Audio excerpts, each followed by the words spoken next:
کتاب الزہد کے اندر یہ بات، کتاب الزہد جو امام احمد بن حنبل کی ہے، کتاب الزہد بھی کئی ہیں، ایک امام وقی کی کتاب الزہد ہے، ایک عبداللہ بن مبارک کی بھی کتاب الزہد ہے، میں امام احمد بن حنبل والی کتاب الزہد کے بارے میں بات کر رہا ہوں۔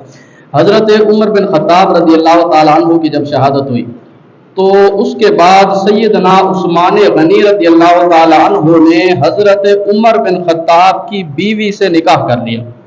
اب حالانکہ حضرت عثمان غنی کی عمر تقریباً اس وقت 70 سال کے قریب تھی۔ 70 سال آپ سمجھتے ہیں کتنا بوڑھا ہوتا ہے 70 سال کا بندہ۔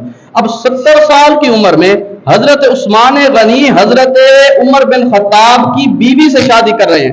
وجہ کیا ہے؟ پھر آپ نے وجہ بھی بتائی۔ وجہ کیا تھی کہ میں نے حضرت عمر بن خطاب کی بیوی سے میں نے شادی کی؟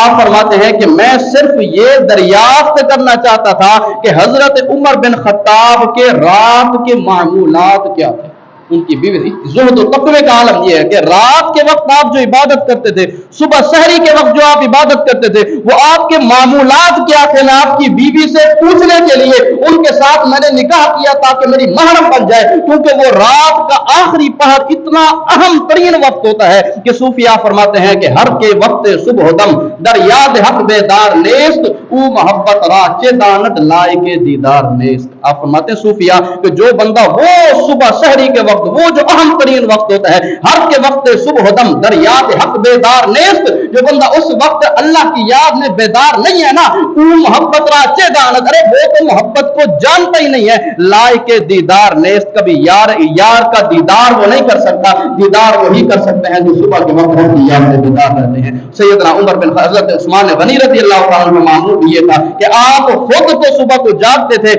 لیکن بڑوں کی پیروی کرنے کے لیے بڑے جیسے جاگتے تھے، ان کے معمولات کو لینے کے لیے آپ نے ان کی بیوی سے نکاح کیا۔ حضرت عثمان غنی رضی اللہ عنہ کو تقوی یہ تھا۔